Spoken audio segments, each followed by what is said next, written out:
Welcome to Quick Course Digest. Today, we're taking a whirlwind tour through U.S. History I, covering the incredible story of how a few scattered colonies became a brand new republic. We're going to look at the powerful ideas that sparked a revolution and see how the seeds of the nation's biggest conflict were planted right from the very start. All right, let's jump in. So this is really the big question, isn't it? It's a story all about transformation, about going from being subjects of a king to citizens of a republic. But it's also a story about these deep, simmering tensions that were there from day one, tensions that would eventually threaten to tear the whole thing apart. So how did this all begin? Well, for a long time, colonists over in North America absolutely saw themselves as English. But very slowly, almost without anyone really noticing, they were becoming something different. They were becoming Americans. A huge piece of this puzzle was about ideas. You see, the Enlightenment was sweeping across Europe and America, and it was kind of like a software update for the human brain. It put a huge emphasis on reason and science, and it challenged all the old assumptions about how government should work and what rights people actually had.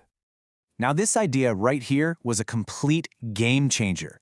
The philosopher John Locke argued that people are born with natural rights that no king or government can just take away. The whole point of government, he said, was to protect those rights. This idea of a social contract became the intellectual fuel for the entire American Revolution. And back on the ground, this new identity was being shaped in all sorts of ways. For decades, Britain had this policy of salutary neglect, which is a fancy way of saying they mostly left the colonies alone. This made the colonists incredibly self-reliant. At the same time, you had huge religious revivals sweeping through, and a shared love for British stuff like tea that created this common culture. And all the while, these radical ideas about liberty were spreading like wildfire through newspapers and pamphlets. Now here's the great irony. The French and Indian War was a massive win for the British and the colonists. It kicked the French out of North America for good. But it also left Britain with a mountain of debt. To pay for it all, they decided to end that hands-off policy and start tightening their grip on the colonies. A move that, as you can imagine, did not go over well at all. And that shift in British policy, well, it lit a fuse. What started as a few protests over taxes would, in just a little over a decade, explode into a full-blown war for independence. Okay, this right here is the absolute core of the disagreement.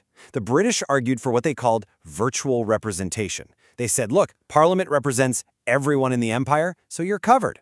But the colonists weren't having it. They demanded actual representation, yelling, no taxation without representation. They believed that for a tax to be legitimate, their own elected representatives had to be in the room in London voting for it. This was about more than just money. It was a battle over their rights as Englishmen. And you can just see things escalate step by step. First, Britain tries to crack down on trade with the Sugar Act. Then they hit him with the Stamp Act, a direct tax that affected pretty much everyone.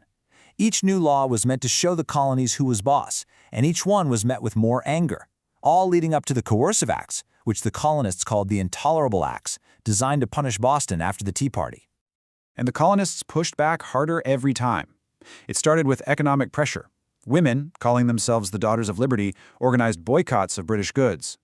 Then it moved to the streets, with groups like the Sons of Liberty leading protests. And eventually, tragically, it erupted into violence, from the Boston Massacre to the first shots of the Revolutionary War at Lexington and Concord. By 1776, writers like Thomas Paine and Thomas Jefferson were taking all those big Enlightenment ideas and turning them into a powerful argument for breaking away. They argued that King George III had broken that social contract. He wasn't protecting their rights anymore, so the people didn't just have a right to rebel, they had a duty to create a new government that would. You know, declaring independence is one thing. Actually building a nation from scratch, that's a whole different challenge. The new states were now faced with this enormous task. How do you create a government that can actually win a war and secure all that liberty you've been fighting for? And this was the million-dollar question. They had just thrown off one powerful, centralized government, so how could they build a new one that was strong enough to survive in a dangerous world, but not so strong that it would end up crushing the very freedoms they'd just won? Well, their first try, the Articles of Confederation, was intentionally weak. They were terrified of creating a new tyrant. So the central government couldn't tax anyone. It had no president, and it was really just a league of friendship between the states. The problem was, it just didn't work. The country was falling apart. So it was back to the drawing board, and this time they created the Constitution, which set up a much stronger federal government, but one with careful checks and balances. Now, getting this Constitution passed required some really tough, messy bargains. The Great Compromise created a two-house Congress to satisfy both big states and small states. And to get the folks who were worried about a powerful government on board, they promised to add a Bill of Rights to protect individual liberties.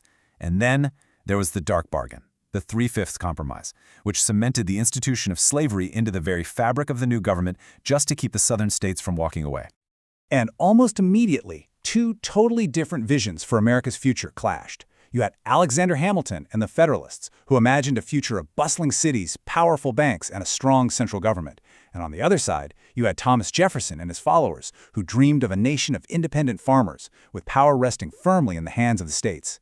This fight would shape American politics for decades. All right, so as we head into the early 19th century, the United States is just growing at an unbelievable speed. It's pushing west, its economy is transforming, but as the country gets bigger, so do those deep divisions that were there from the beginning, especially the division over slavery. A full-blown market revolution was happening.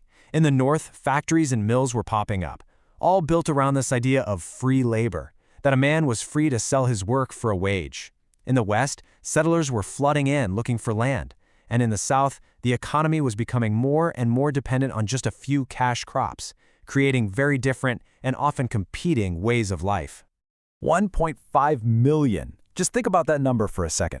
That is how many bales of cotton the South was producing by 1840. Just 50 years earlier, it was basically nothing. The invention of the cotton gin had turned the American South into the cotton king of the world. And we have to be absolutely clear about this. This economic explosion, this King Cotton Empire, was only possible because of the brutal, forced expansion of chattel slavery. As settlers pushed into new southern territories, they brought this system with them, a system where human beings were treated as property. This fueled the southern economy and created a moral and political crisis for the entire nation. And all of this led to a really dangerous force called sectionalism. It's this idea where people's loyalty to their own region, the South, the North, the West, becomes more important than their loyalty to the United States as a whole. People started seeing themselves as Southerners or Northerners first, and Americans second. Now, politicians in Washington, they tried to keep a lid on this. The Missouri Compromise of 1820 was a perfect example. It was a deal to keep the balance of power between free states and slave states equal in the Senate. But really, it was just a Band-Aid on a massive wound. It didn't solve anything, it just pushed the real crisis off for another day. And that leaves us right here, with this final haunting question. The United States was founded on the radical idea of liberty. And yet, from its very birth, it was built on a series of compromises that protected and even expanded the institution of slavery. That fundamental contradiction couldn't last forever.